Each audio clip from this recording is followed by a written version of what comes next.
Hello everybody, this is Christian, founder at B2Bscale.io, where we help agency owners that just B2B businesses in general add 10 to 30K per month in revenue to their businesses using our cold email system. And in today's video, I'm going to be going over how to hire a virtual assistant / a VA in 7 days or less. Basically, what I want you to understand about hiring is that you want to treat it like sales. In the same way that with sales, you have a funnel, right? Like you can generate a lead, you book a meeting, you get them to show up, you close. With hiring, you have a funnel as well. You generate the application, you review the application, you invite them to interview, get them to show up, hire. So just like there's an ABC in sales, which is always be closing, you want to always be prospecting and looking out for talent, especially for roles that you know you're going to need to hire in the future. And today, I'm going to show you how to do it for VAs because, like Charlie Munger says, wisdom is prevention, and we want to be as wise as possible. Now, before we go into the 4-step process that we have in place for hiring VAs, not just for ourselves, but for our clients, because that's something we do as part of our program, and we build a cold email system for them. I want you to understand that once you watch this video, you will find a lot of other valuable videos in the description of this video.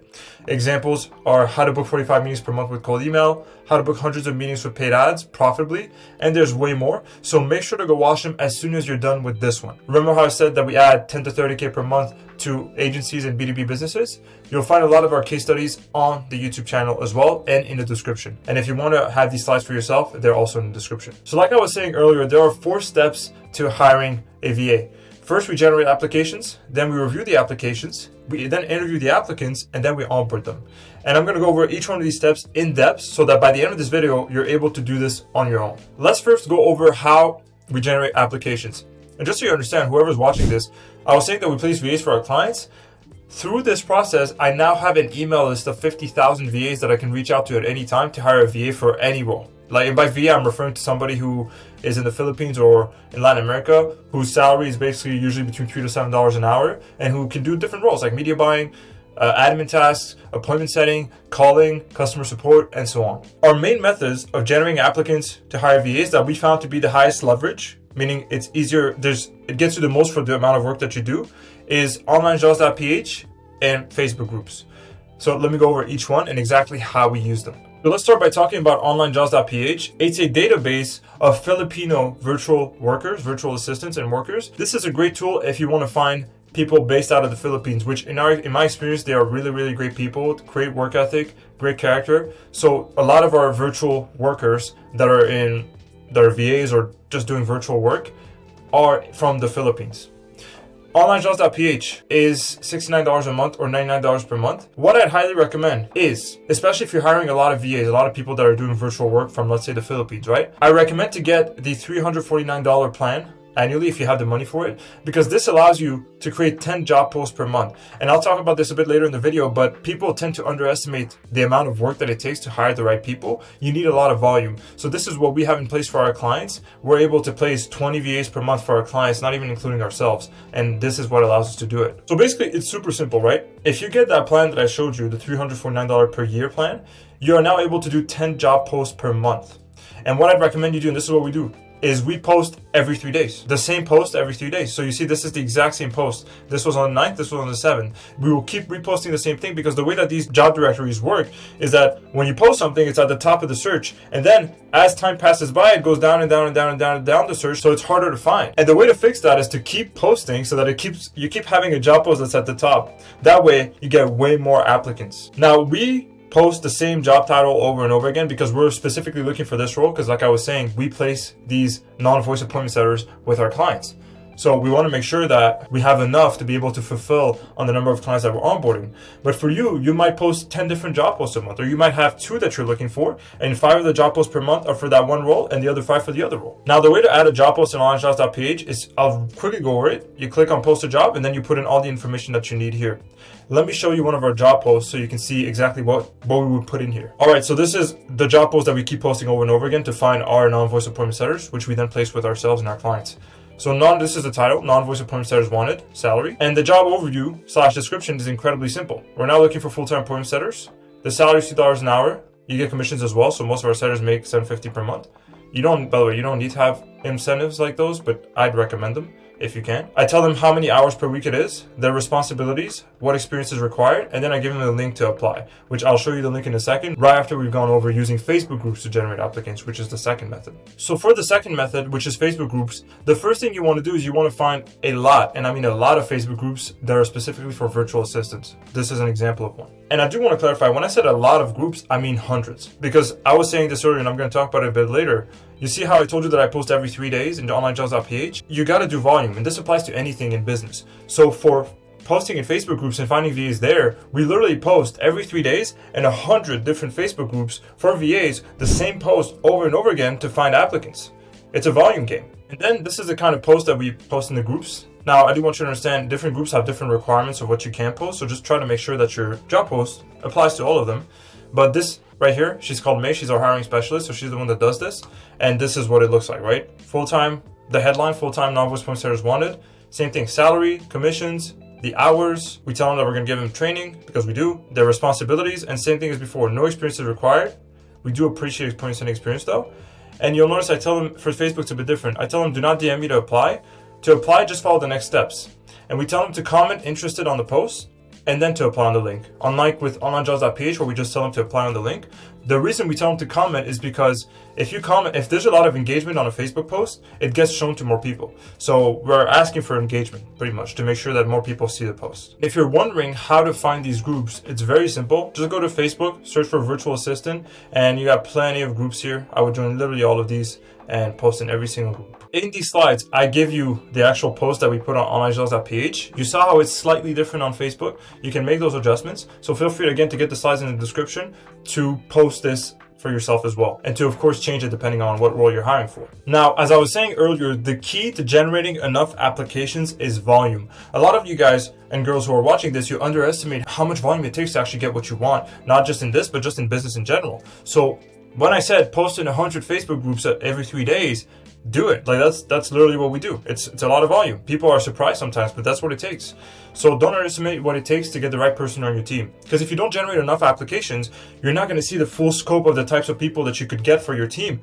So you might be missing out on somebody who's amazing, but you just don't do enough to be able to find them. Now, once we generate those applications, we make VAs go through 2 steps, and not just VAs, but any role we're hiring for right now. 1 is an opt-in and 2 is an in-depth application. So I'll show you what these 2 things look like. And you can also, again, go to the description and get the slides to find these links on your own. So this is an example of the opt-in, right? Very simple, followed by the application page, which is the final page before their application is finalized. So you see it's a bit of a longer application, which is the whole point. So why do we do this?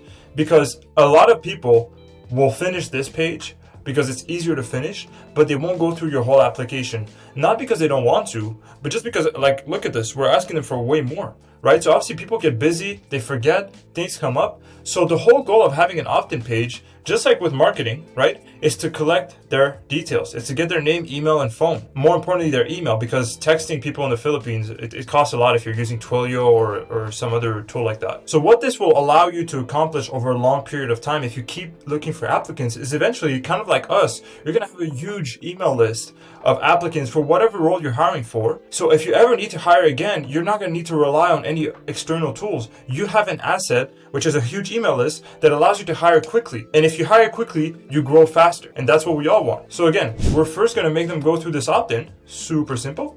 And then this application. I give them a video, which feel free to go and watch that, explaining the page.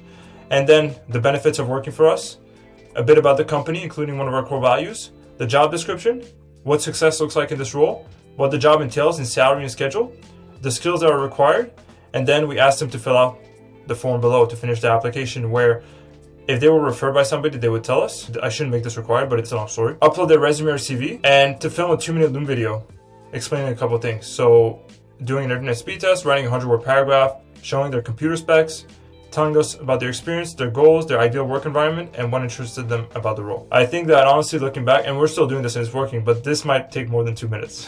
Feel free to go to this page to check this out though. And I will say this, if you're hiring for a role for the first time, do not make your application this big. Make it easy to apply at first, and then you want to add friction. So at first, prioritize getting applicants, make it easy for people to apply, and once you create flow, then you add friction. So don't start with this, depending on the role you're hiring for. Do not start with this. Start with small, make it easy for people to apply, and then you add more and more friction until you get to that sweet spot of like enough applicants and highly qualified applicants, which takes you less work to review. Now, I've shown you the opt-in page and the application page. I'll give you some other bonuses as well that we have put in place that allow us to generate even more applications. Number one is having a referral program. So again, treat it like marketing, treat it like sales. Just like we have a referral program for our clients, where we give them 10% of whatever we collect from their referrals, we have a referral program for our appointment setters and our VAs. And I'll show you what it looks like on the thank you page. Because what happens is once the person goes through the application that you just saw, they are led to this thank you page where we tell them about the referral program. So again, this is the referral program / on the thank you page.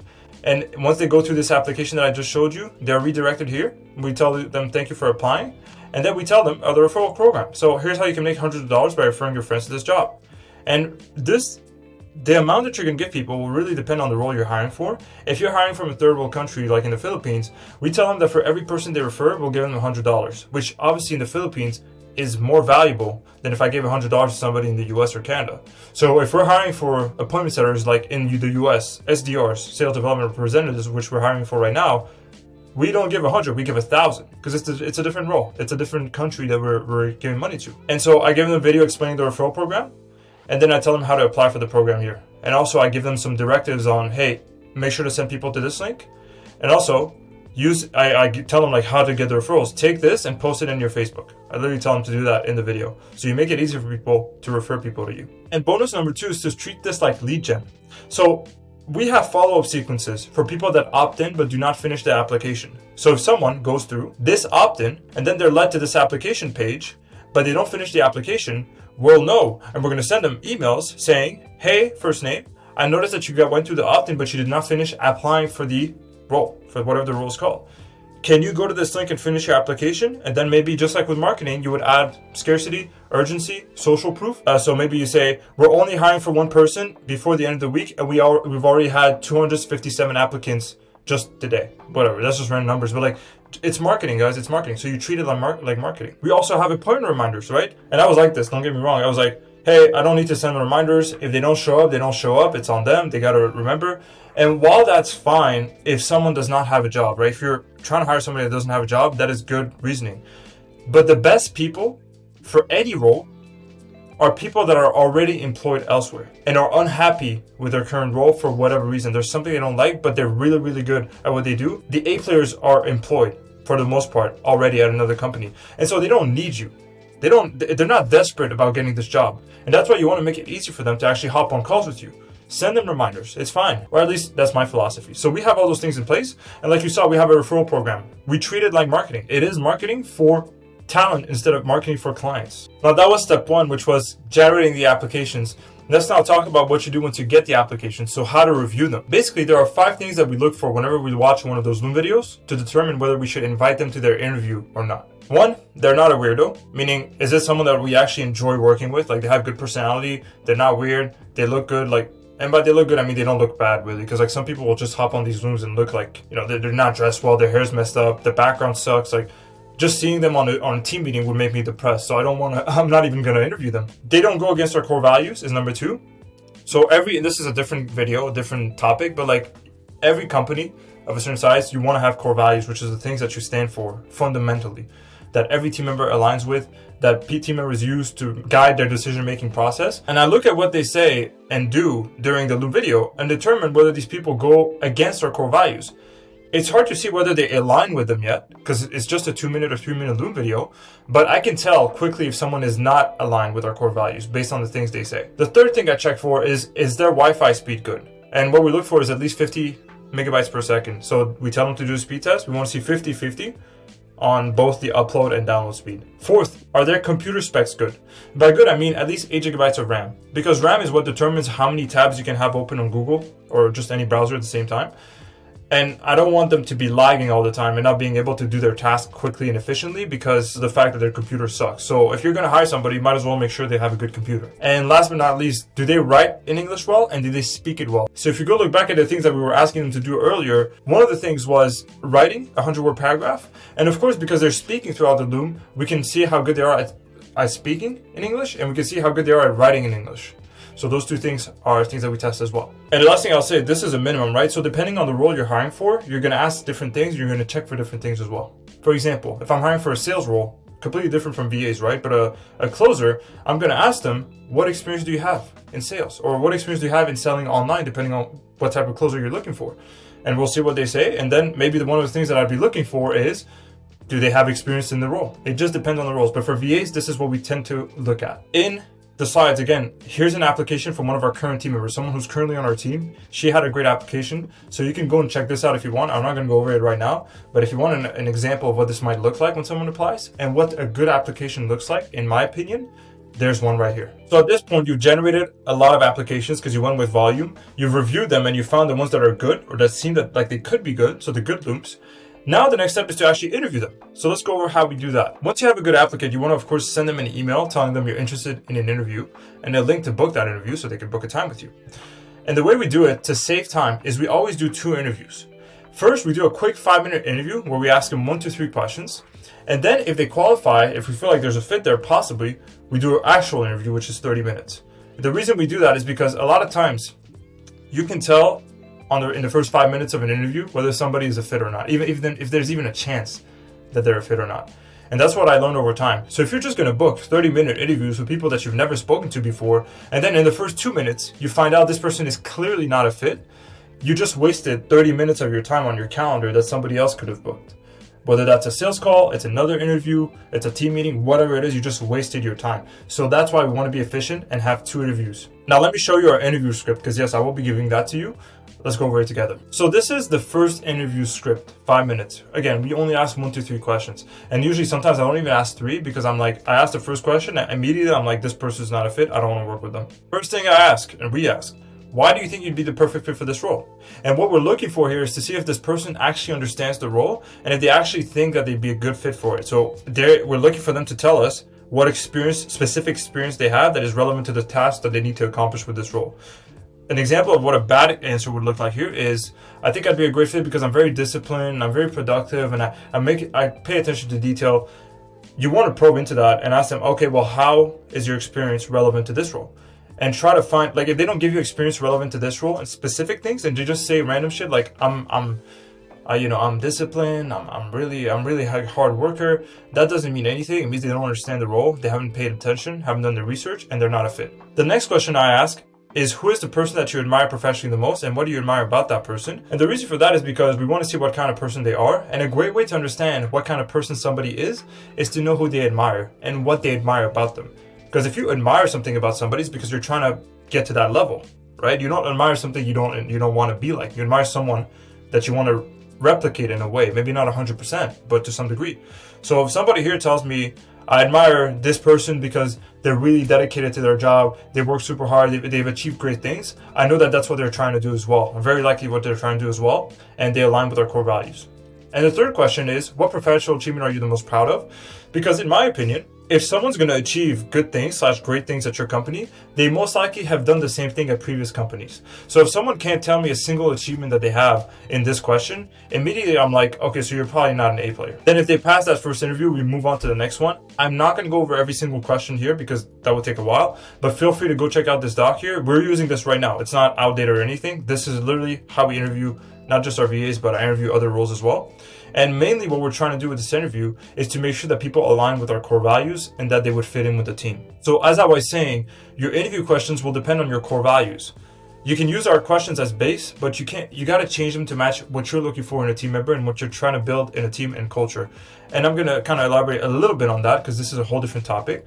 But we have 3 core values in our company: dedication, speed, and character. So dedicated to your work, fast and efficient, without sacrificing quality, and having great character, meaning you're honest, you're trustworthy, people can trust you on the team.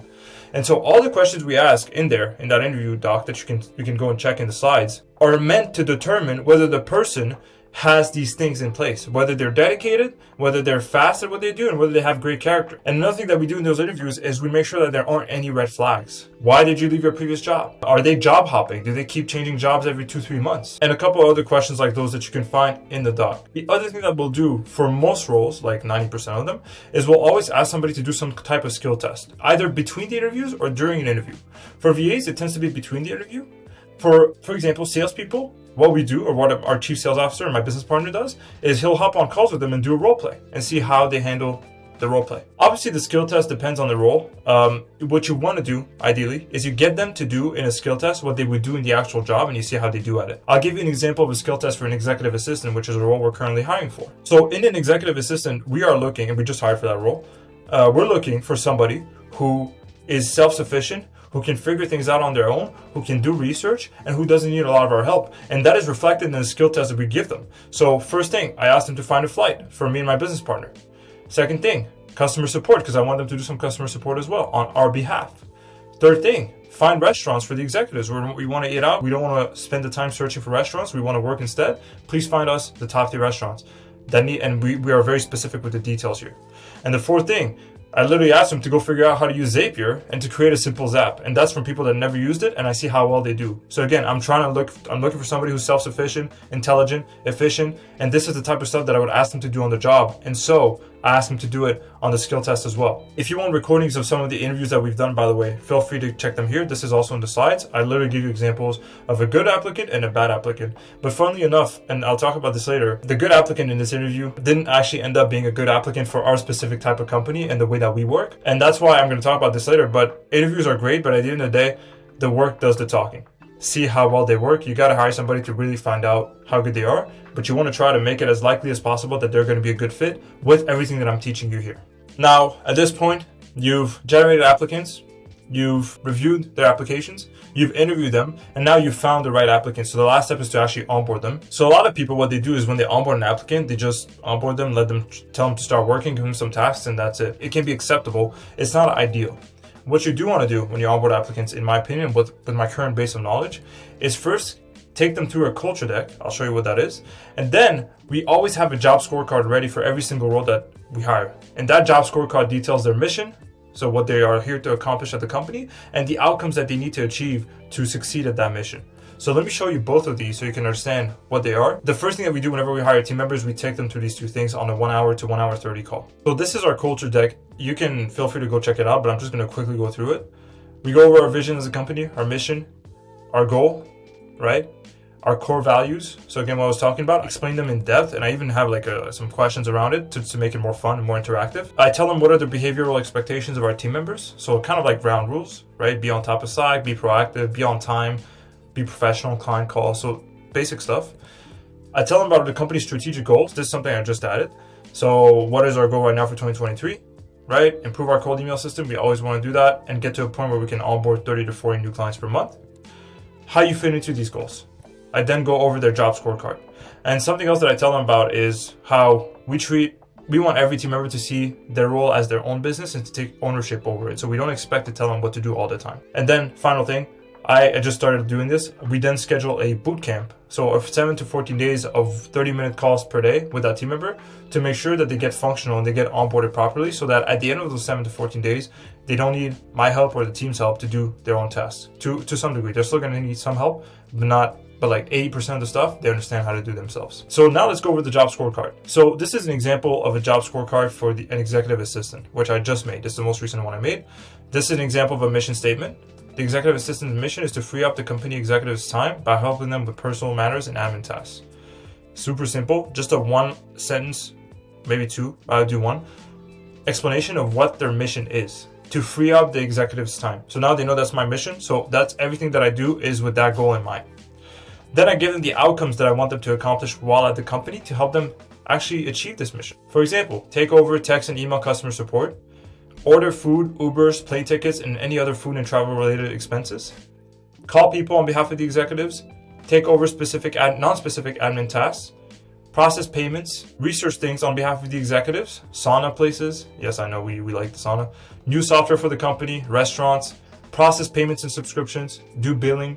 So I tell them what they have to, the outcomes they need to achieve to be able to actually achieve their mission properly. And this is something that I show them on their onboarding call, where right after we've gone through the culture deck that I just showed you, to make sure they understand, okay, these are the things that I must accomplish. And once we've gone through that, we're going through the boot camp. I'm onboarding them, teaching them how to do things. We have SOPs to help them with that as well. We then pay the VAs on our team with a tool called World Remit. Feel free to go Google it, on a bi-weekly basis. And the reason we use World Remit is because the fees are low and it is very quick and it goes directly to the bank account of the team member. Every one of our team is on Slack, which is where we communicate. And as a safe precaution, I'd recommend that you add every single one of your team members, not just VAs, to WhatsApp or Facebook so that just in case they can't use Slack for whatever reason, they can still communicate with you elsewhere. And I will say one last thing that I think is very important. This is my philosophy on hiring. Do not hesitate to fire a team member if they are not up to par. I've said this before to some other people, but I once hired somebody on a Thursday evening and fired them on a Friday evening, the next day, because they were clearly not up to par. You want to hire slow and fire fast, meaning you take your time with hiring, not too much, but you are diligent and you make sure that you're hiring the right people, which is why we have all this whole process in place. But then once you hire them, sometimes they won't be a good fit. The interview is just an interview. The work does the talking. The results speak for themselves. And if you can immediately know that they're not a good fit, don't let them stay on your team because you're just making it harder for yourself. Even though short term, it might feel better for you and you might think you're going to go faster, long term, it's going to hurt you more and you're going to go slower because of that. And like I was saying, interviews are interviews. Like people can look good during interviews, but not perform well on the job. That happens a lot. No one is perfect at interviewing. And that's it for this video, guys. So now that you've watched this, if you found this valuable in any way, go check out the other videos in the description to get even more value from us, where we go over, again, how to book more calls, how to generate more leads, and so on and so forth. And if you'd like to see if we can help you book 20 to 40 new meetings per month using our cold email system and place one of these VAs on your team to run it for you, book a call with our team using the link that is pinned in our YouTube channel. And we'll talk to you soon. Thank you for watching.